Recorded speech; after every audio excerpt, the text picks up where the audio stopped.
गुरु भगवान के प्रेम की अनंत अनंत शुक्राने हैं। देखिए, पीछे जो श्लोक हुए हैं उनका अगर हम अवलोकन करें, 7वें श्लोक पे चलते हैं, तीसरे अध्याय के। जो पुरुष मन से इंद्रियों को वश में करके अनासक्त हुआ समस्त इंद्रियों द्वारा कर्मयोग का आचरण करता है, वही श्रेष्ठ है। अनासक्त हुआ, कर्मयोगी की वास्तविक महिमा आसक्ति रहित होने में ही है। कर्मों से प्राप्त होने वाले किसी भी फल की चाहना का न होना, उससे सर्वथा असंग हो जाना ही उसका आसक्ति रहित होना है। फल की इच्छा न करना, नेकी कर कुएं में डाल। तो अपना काम किए जा और भगवान का नाम लिए जा। कर्म करो। जब कर्म अपने लिए न करके दूसरों के हित के लिए किया जाता है, तब वह कर्म योग कहलाता है। अपने लिए काम करना सकाम कर्म है और सर्व के हित के लिए काम करना निष्काम कर्म है, कर्म योग है। क्या होता है, हम सभी के भीतर कर्म करने का वेग रहता है। हम सभी मतलब करीब 80% लोग के अंदर कर्म करने का वेग रहता है। बाकी के 20% में सब तरह के लोग होते हैं। तो अब कर्म करने का वेग हो, आसक्ति हो, रुचि हो, ये तो ठीक है, पर अपने कल्याण की इच्छा मुख्य हो तभी वो कर्मयोग बनेगा, और नहीं तो कर्म ही रह जाएगा।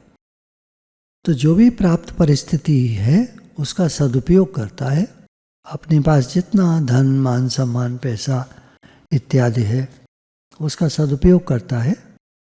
देखिए, उदाहरण देखिए, हमारे क्षेत्र में जो हमारे गुरुजनों का ये जो प्रतिष्ठान है, सत्संग है, सर के हित के लिए जीना है, ये एक बहुत बड़ी सेवा है। अगर निष्काम सेवाओं में देखें तो शायद ये सत्संग का जो समारोह, सत्संग का जो आयोजन, सत्संग होना, सत्संग में जाना, सुनना, करना, ये सारा जो प्रोसेस है ये निष्काम कर्म पर आधारित है। गुरु ने कभी भी हमको बदले की इच्छा नहीं बताई। मैं सत्संग में जाता हूँ तो मुझे ये फ़ायदा हो, मैं सत्संग करता हूँ तो मेरे ऊपर कोई परेशानी ना आए, ऐसे गुरु ने हमें कभी नहीं सिखाया। होगा वही जो राम रचि राखा। जो हो रहा है होने दो, तुम अपना काम करो। तू अपना काम किए जा और भगवान का नाम लिए जा। हमको सत्संग की सेवा मिली है, हमको सत्संग का काम करना है। तो मैं आपको उदाहरण बता रहा था कि हमारे यहाँ सत्संग में एक, यहीं पर लोकल हमारे शहर में ही एक साधक है। तो उसने पूछा कि मैं सत्संग कराना चाहती हूँ। हमने कहा ठीक है, कहाँ कराना है? तो उसने एक जगह का नाम बताया, बैंक्वेट हॉल जैसे कहते हैं, हिंदी में बोलें शादी गृह जैसे। तो शादी गृह तो एक्चुअल में नहीं है, वो मल्टीपर्पज़ है। एक प्रकार से आश्रम ही बनाया है उन्होंने, पर साधु संत वाला नहीं, वो सबकी सेवा के लिए बनाया है। हमने कहा ठीक है, जगह बढ़िया है, बड़ी है, खूब लोग आ सकते हैं। अंदाज उसका ये था कि 800 प्रेमियों का सत्संग हो जाएगा। अब मुझे मालूम है कि उस साधक की ऐसी स्थिति नहीं है कि वो अकेली सत्संग करा सके।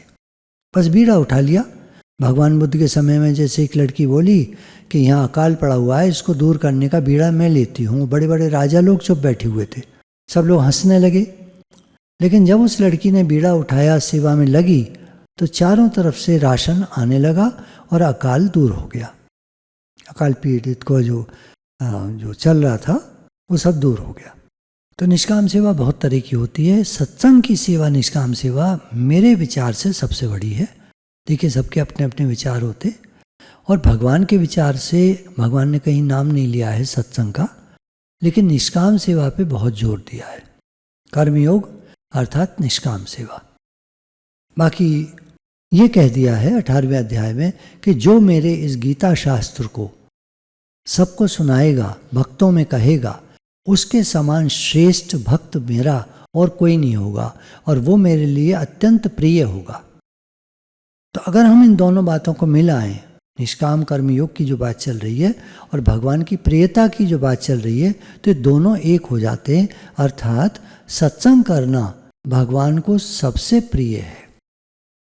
ठीक है ना? समझ में आ रहा होगा, 18वां अध्याय खोल के देख लीजिएगा, वहाँ भगवान ने 2 श्लोक इस बारे में कहे हैं कि इस गीता शास्त्र को जो मेरे प्रिय भक्तों में कहेगा, ऐसा उन भक्तों में कहने वाला जो ये श्रेष्ठ भक्त है वो मुझे अत्यंत प्रिय है। तो बात तो ये चल रही थी कि हमारे अंदर में कर्म करने का वेग रहता है, आसक्ति रहती है, रुचि रहती है, लेकिन अपने कल्याण की इच्छा मुख्य हो तभी ये कर्मयोग बनता है, नहीं तो सिर्फ कर्म होके रह जाता है। अब खूब सेवा करते हैं हम, सत्संग की सेवा करते हैं, सत्संग में लगे हुए हैं, अपने उद्धार की अभी हमें चिंता नहीं हुई है। तो यहाँ पर गुरु इंटरवीन करते हैं, हस्तक्षेप करते हैं, बीच में आते हैं, कहते हैं तुम बहुत कर्म में लगे हुए हो, ठीक है वो तो, लेकिन अपने बारे में भी तो सोचो। तुम क्या कर रहे हो अपने उद्धार के लिए, क्या कर रहे हो तुम, क्या अभ्यास कर रहे हो अपने लिए। नए कर्म तो तुम कर नहीं रहे, क्योंकि नए कर्म का आरंभ करना ठीक नहीं है, आसक्ति होने की संभावना रहती है, फंस जाओगे। तो ये जो तुम्हारा प्राचीन कर्म है, ये हमारे ऋषि मुनियों के द्वारा जो मिला हुआ है, सत्संग करो, यज्ञ करो, हवन इत्यादि यज्ञ करना भी, सर्व के हित के लिए जीना भी, सबके लिए कुछ कुछ करना भी, और सत्संग करना, ये सब मिला करके एक यज्ञ बनता है। तो मैं बता रहा था उस साधक की बात कि उसने जब बीड़ा उठाया तो चारों तरफ से लोग आए, और 800 का उसका अंदाज जो था वो 1500 प्रेमियों पे जाके बैठा। 1500 प्रेमी उसने जो सत्संग रखवाया उसमें आए, बहुत अपने पूरे दिल से उसने जी जान से उसको ऑर्गेनाइज किया, बहुत अच्छे से किया, बहुत सारे लोग आए और बहुत पसंद किया नए नए लोगों ने सत्संग, बहुत लाभ हुआ सबको, बहुत फायदा हुआ। फायदा कैसे?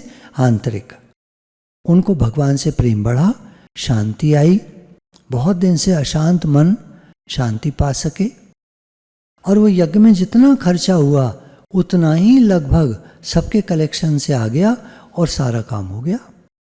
तो जैसे निष्काम कर्म का बीड़ा उठाया उसने और उसका पूरा यज्ञ पूरा हुआ, संपूर्ण हुआ, बहुत अच्छे से हुआ, और सब सारा खर्चा और सब मिला मिलकर सबके प्रेम से, सबके आशीर्वाद से, सबके मेल जोल से सब काम हो गए। पूरी टीम ने काम करा, सारी टीम मिल गई, आपस में मिल गए लोग, हमारा काम है, हमारा काम है। जितने लोग आए, नए पुराने, सबको ये लग रहा था हमारा काम है। मतलब आपको कहाँ से कहाँ तक बताएं, टेंट वाला जब जो आता है सारा ठीक करता है, चीज़ों को सजाता है, लगाता है, बनाता है, इंतज़ाम करता है, दरियाँ बिछाता है, लोगों के बैठने के लिए गद्दे डालना, चादरें डालना, वहाँ से लेकर के भोजन प्रसाद की व्यवस्था तक, कैमरामैन, एम्पलीफायर सिस्टम और सारे सिस्टम जो यूज़ होते हैं, बिजली के प्रबंध हैं, ये हैं वो है, सब कर करा के सब ने कहा हमारा काम है। क्योंकि देखिए सत्संग ज़्यादा होते नहीं है आज के समय में भी। एक शहर में अगर आप घूमें तो कितने सत्संग हो रहे होते हैं एक महीने में, अगर आप खोजना करेंगे तो बहुत ही कम, साल में खोजना करेंगे तो बहुत ही कम। तो ऐसी अपॉर्चुनिटी जब इन लोगों को मिलती है, व्यवस्था करने वालों को, तो इनको बड़ा अच्छा लगता है कि चलो एक तो काम मिला भगवान के लिए, सारे काम लोग अपने लिए करते हैं, अपने फ़ायदे के लिए करते हैं, एक ये काम मिला निष्कामता वाला, यहाँ इसमें किसी का फ़ायदा नहीं है, सब लोग एक दूसरे के लिए कर रहे हैं, सर्व के हित के लिए कर रहे हैं, ये होता है यज्ञ। तो श्लोक था, हे अर्जुन, जो पुरुष मन से इंद्रियों को वश में करके अनासक्त हुआ, मन से इंद्रियों को वश में क्यों करना है? क्योंकि इंद्रियां आसक्ति लाती हैं, सकामता लाती हैं, इंद्रियों में ही कामना पड़ी रहती है, इंद्रियों में ही फल की इच्छा पड़ी रहती है, इंद्रियों में ही वासना पड़ी रहती हैं, मेरा कैसे फायदा हो। तो इनको वश में करके, इनको परे हटाकर, तुम लोग परे हटो, बस सेवा करनी है। अनासक्त हुआ, समस्त इंद्रियों के द्वारा कर्म योग का आचरण करता है, फिर इंद्रियों को कर्म योग में लगा देता है, निष्काम भाव से कर्म करने में लग जाता है, वही श्रेष्ठ है, उसको भगवान ने उत्तम माना है। 8वें श्लोक में भगवान ने बताया था, तू शास्त्र वेद कर्तव्य कर्म कर। जितने शास्त्र वेद कर्तव्य कर्म हैं वो सब यज्ञ कहे जाते हैं। कर्म न करने की अपेक्षा कर्म करना श्रेष्ठ है, तथा कर्म न करने से तेरा शरीर निर्वाह भी सिद्ध नहीं होगा। तो खाएगा कैसे? सत्संग में जाओ तो प्रसाद जरूर मिलता है, भरपेट खाने को मिलता है। अब बताइए, कुछ करा नहीं, जाके बैठ गए, भगवान की बात सुनी और खा पी कर चले आए। स्पिरिचुअल पिकनिक ये भगवान लगाते हैं।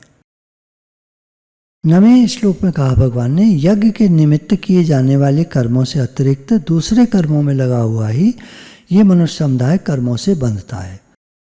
अगर तुम यज्ञ नहीं करोगे, सकाम कर्म करोगे, तो बंधन हो जाएगा, जन्म मरण का चक्कर हो जाएगा। इसलिए हे अर्जुन, तू आसक्ति से रहित होकर, वासना से रहित होकर, कामना से रहित होकर उस यज्ञ के निमित्त ही भली भांति कर्तव्य कर्म कर।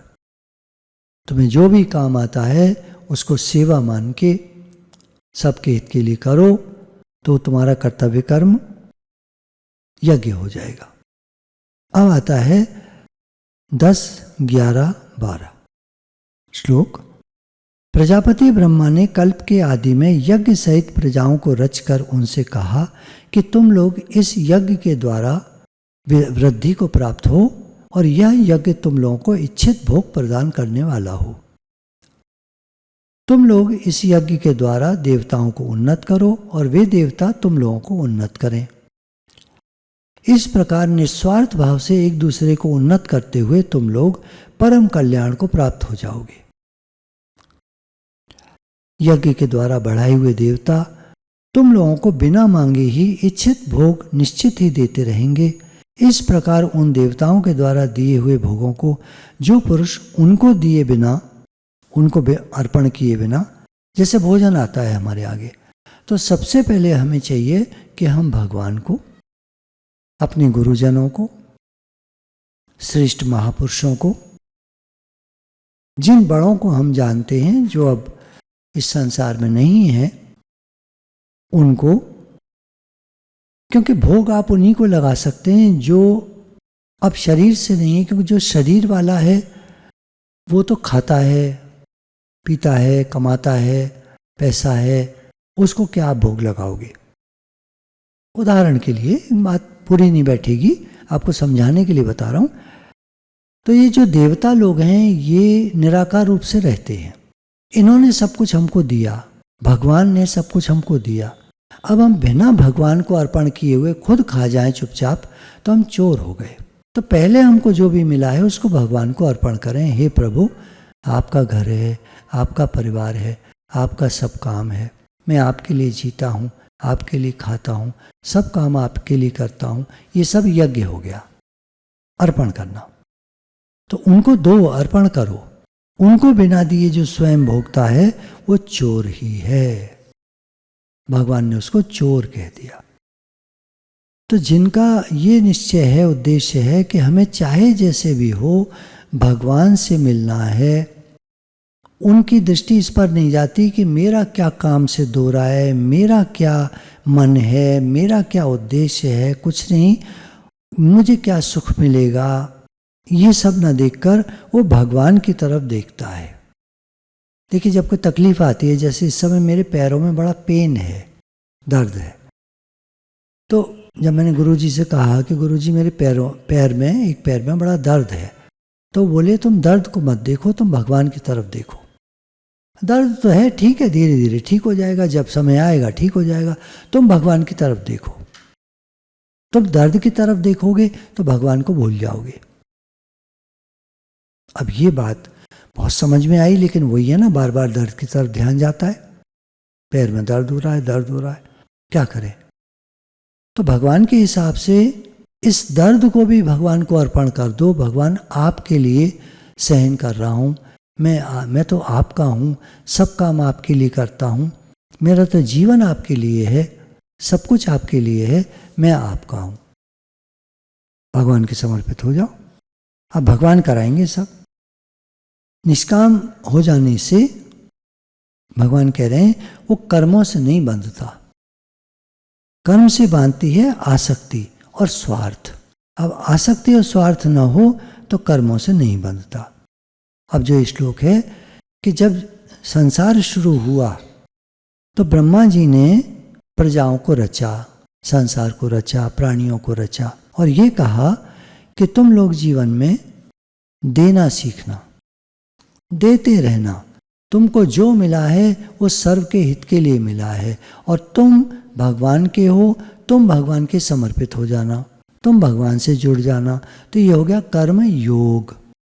योग भगवान से जुड़ जाना, कर्म सर्व के हित के लिए। तो क्या होगा, ये यज्ञ जो तुम करोगे ये तुम लोगों को इच्छित भोग प्रदान करता रहेगा। अब यहाँ ब्रह्मा जी ने बात कही, भगवान ने बात कही, हमारे उठाने के लिए नहीं है, ये ब्रैकेट में है ये बातें। तुम सर्व के हित का काम करो, तुम्हारी संभाल भगवान करेंगे। हे अर्जुन, तू कर्तव्य कर्म कर, अपने भक्त का योग क्षेम मैं वहन करता हूं। साफ कहा भगवान ने। वही बात यहां ब्रह्मा जी ने कह दी कि प्रजाओं को रचकर, सृष्टि को रचकर ब्रह्मा जी ने कहा कि तुम लोग सर्व के हित का काम करना, तुम लोग देवताओं की सेवा करना। देवता कौन? जो देते हैं, देने वाले को देवता कहते हैं। कोई भी हो सकता है, कोई महापुरुष हो सकता है, गुरुजन हो सकते हैं, योगी जन होते हैं जो हमको शक्तियाँ देते हैं, आशीर्वाद देते हैं, हमको भगवान के मार्ग पर आगे बढ़ाते हैं। तुम लोग इस यज्ञ के द्वारा देवताओं को उन्नत करो। अब देवताओं को उन्नत करना क्या है, ये व्याख्या में देख लेते हैं। देवान भावियत, उन्नत करो देवताओं को। देवान भाव्यतातेन, यहाँ देव शब्द उपलक्षक है, अतः इस पद के अंतर्गत मनुष्य, देवता, ऋषिजन, पितर, पितर अर्थात जो भी हमारे पूर्वज हुए हैं आदि समस्त प्राणियों को समझना चाहिए। कारण कि कर्मयोगी का उद्देश्य अपने कर्तव्य कर्मों से प्राणी मात्र को सुख पहुंचाना रहता है, हर प्राणी को सुख पहुंचे। और जब हम प्रसाद, भोजन प्रसाद, भोग लगाते हैं तो हम उसमें सब भगवान के अनेक रूप, सनातन धर्म में भगवान के अनेक रूप माने गए हैं। तो जब प्रसाद अर्पण करते हैं, भोग प्रसाद चढ़ाते हैं, भोग लगाते हैं, तो सारे देवताओं तक पहुंचता है। यही बात यहाँ भगवान कह रहे हैं। तुम लोग इस यज्ञ के द्वारा देवताओं को उन्नत करो। जब हम सब देवताओं को देंगे तो ये उन्नत करना हो गया, और वो देवता लोग तुमको उन्नत करें, वो तुमको देंगे लौट करके। ये अरस परस होता है। जब हम गिफ्ट देते हैं किसी को उसकी बर्थडे पर, तो हमारी बर्थडे पर वो गिफ्ट देता है। देखिए दुनिया में उदाहरण फिट नहीं बैठता है। लोग ना बड़े चालाक और 420 टाइप के होते हैं, उसको भूल जाइए। जो अच्छे लोग होते हैं, आप कैसा भी गिफ्ट दो वो हमेशा अच्छा गिफ्ट देंगे। ये मैंने देखा है, अपने जीवन में स्वयं देखा है। हमने क्या गिफ्ट दिया किसी को, इससे कोई मतलब नहीं है, वो बढ़िया से बढ़िया गिफ्ट देता है। बस यही काम देवताओं का है। हम तो क्या अर्पण कर पाते, पर वो हमें बढ़िया चीज देते हैं। तो तुम देवताओं को उन्नत करो, वे देवता तुम लोगों को उन्नत करें। इस प्रकार निस्वार्थ भाव से एक दूसरे को उन्नत करते हुए तुम लोग परम कल्याण को प्राप्त होगे। तुम एक दूसरे को देते रहो, तुम देवताओं को अर्पण करो, वो तुम्हें देंगे लौट करके, तो तुम्हारा बढ़ता चला जाएगा। कुछ दे रहे थे, जैसे एक जने किसी दूसरे को, और वो बढ़ा बढ़ा के लौटा लौटा के उनको दे रहा था। तो देखा इस व्यक्ति ने कि मेरा तो बढ़ता ही चला जा रहा है, बढ़ता ही चला जा रहा है। उसको बड़ा आश्चर्य हुआ कि मेरा इतना कैसे बढ़ता चला जा रहा है। तो उसको समझ में आया कि जिनको मैं दे रहा हूँ बढ़ा बढ़ा के मुझे दे रहे हैं। सेम काम देवताओं का है कि जब हम इनको अर्पण करते, देवता कौन, कंसेप्ट क्लियर रखिएगा। भगवान भी एक तरह से, देखिए किताबी भाषाएं होती हैं ना, व्याकरण जो होता है इसमें शब्दों का चयन, शब्दों का प्रयोग अलग अलग तरह से किया जाता है। भगवान भी एक तरह से देवता हैं। देवता किसको कहते हैं? जो दे। आप गलत मत उठा लेना बात को, केवल एक एग्जाम्पल से समझने की कोशिश करो। जो भी दे वो देवता। जैसे मान लीजिए हमारे घर के बड़े हैं, हमारे दादाजी हैं मान लीजिए, अब वो हमको पॉकेट मनी देते हैं हर महीने, तो हमारे लिए देवता हुए, क्योंकि और कोई नहीं देता हमें। मुझे अपना बचपन का याद आता है, घर में थोड़ा पैसे का थोड़ा हिसाब से था, जितना कमाते थे मेरे फादर उतना खर्च हो जाता था, तो पॉकेट मनी कभी देते नहीं थे, बस ये कह देते थे कभी ज़रूरत हो तो कुछ मांग लेना। वो एक अलग बात थी। दादाजी हमारे 5 रुपये महीना पॉकेट मनी हमको देते थे। देखिए ये ज़माना हो गया 1960s और 70s की बात कर रहा हूँ आपको, 70s भी नहीं 75 तक। फिर 10 रुपये कर दिए थे उन्होंने, फिर जैसे भी, तो 5 रुपये देते थे। तो 5 रुपये बहुत बड़ी चीज़ होते थे उस समय। 1 रुपये की एक टॉफ़ी जो आजकल आती है वो 5 पैसे की एक टॉफ़ी आती थी, 1 रुपये की 20, तो 20 टाइम्स हो गया। तो इसका मतलब 100 रुपये महीना, तो वो तो एवरेज बैठेगा नहीं, ये तो मैं आपको उदाहरण दे रहा हूँ। उस समय का 5 रुपया, आज का तो आप पता नहीं मुझे क्या हिसाब बैठेगा, जो भी है काफ़ी बैठेगा। तो जब देवता जो हमको दे रहे हैं हमारे खुश होने के लिए, हम देवताओं को जरूर मानसिक अर्पण करें। तो क्या अर्पण करें? मैं क्या करता था, रात को दादाजी कहते थे मेरे से, हाँ चलो हमारे पैर दबा दो, हमारी पीठ खुजा दो। रात को मैं उनके पास लेट जाता था तो वो उनको मुझे कहानी सुनाते थे। तो इस तरह की कहानी सुनना भी दादाजी के पास लेट करके एक प्रकार से उनको देना ही है। क्या? मान सम्मान, समय। अपने दादाजी के पास लेटना, उनको मान सम्मान देना है, उनको समय देना है, उनके हाथ पैर दबाना, उनकी सेवा करना है। तो ये एक उदाहरण हो गया। अब जो देवता लोग हैं वो तो अब मान लीजिए इस धरती के संसार के जो देवता हैं बहुत बड़े हैं, कहाँ हैं हमें नहीं मालूम। तो जो हम खाते हैं, जो पहले हम यूज़ करते हैं, पहले हम उनको अर्पण करें। कपड़ा लाए कोई हम अपने लिए, हमने हाथ में पकड़ा, अपने मंदिर में गए, भगवान जी, भगवान भी वही हुए। देखिए आप समझने की कोशिश कीजिए, एक शब्द को समझ रहे हैं हम, जो ये कह रहा है कि जो भी कुछ दे वो देवता। तो हमारे मंदिर में जो भगवान हैं, प्रतिष्ठित हैं, वो भी एक प्रकार से देने वाले हैं। तो हमने उनको कहा, भगवान जी ये कपड़ा हम आपके लिए लाए हैं, अब आप हमें पहनाओगे, आपका बहुत धन्यवाद है, आपने दिलवाया। हमने उनको अर्पण करा। उदाहरण ले रहे हैं, हमने उनको अर्पण करा। अब प्रसन्न होकर वो कपड़ा जब हम पहनेंगे, हम पर अच्छा भी लगेगा, खुशी भी आएगी। ये वो हमको दे रहे हैं लौटाकर। क्या दे रहे हैं? खुशी दे रहे हैं। तुम लोग इस यज्ञ के द्वारा देवताओं को उन्नत करो, और वे देवता उन्नत करना, प्रसन्न करना, जो भी समझिए, और वे देवता तुमको उन्नत करें, वो तुम्हारी प्रसन्नता को बढ़ाएं, तुम्हारी खुशी को बढ़ाएं, तुम्हारे जीवन को उन्नत करें, प्रॉस्पेरिटी हो तुम्हारे यहाँ।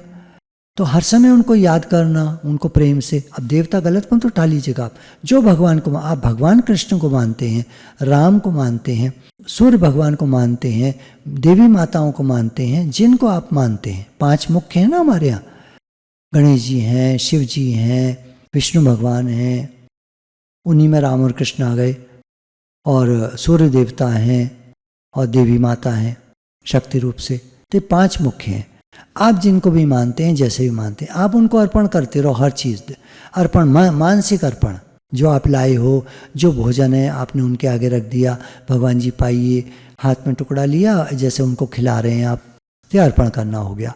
तो वो खुश होते हैं, और वो खुश होते हैं तो हमको प्रॉस्पेरिटी देते हैं। अब यहाँ सकामता बिल्कुल नहीं है। ये ब्रह्मा जी ने जब सृष्टि को रचा तो ये रूल बनाया। आप प्लीज़ ध्यान दीजिएगा, इस सकामता बिल्कुल नहीं है। आप मत सोचना कि मैं इनको कुछ दूंगा तो ये लौट के मुझे ये देंगे, तो फिर सकामता हो गई, फिर गए नीचे। बहुत बारीक लाइन है। मैं उनको अर्पण कर रहा हूँ, क्यों? मेरे गुरु ने कहा है तुम भगवान को अर्पण करके तब खाना, तो वो भोजन प्रसाद बन जाएगा।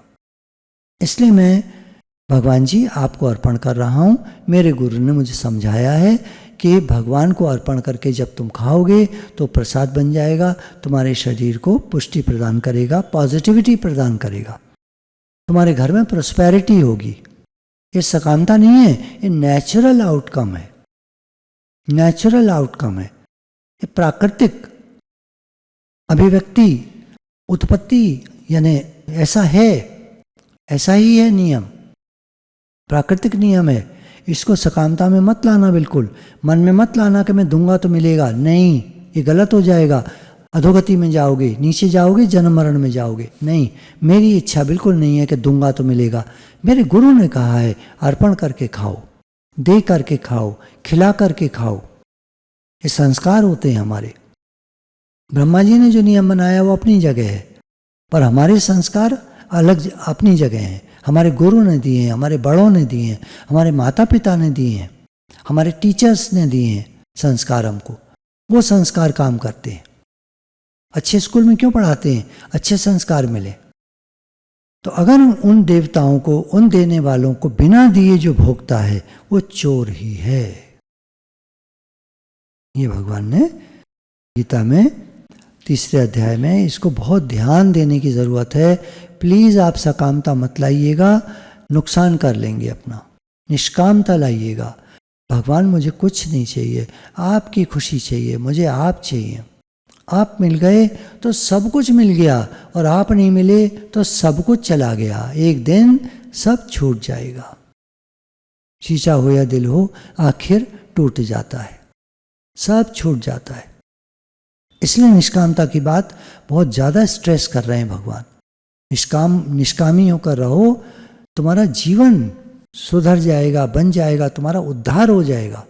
अंदर से निष्कामी होना है, दिखावे के लिए नहीं, अंदर से निष्कामी होना है। बहुत जरूरी बात है। प्लीज आप ध्यान देंगे। गुरु भगवान के प्रेम के अनंत अनंत शुक्राने। राधे राधे भगवान जी।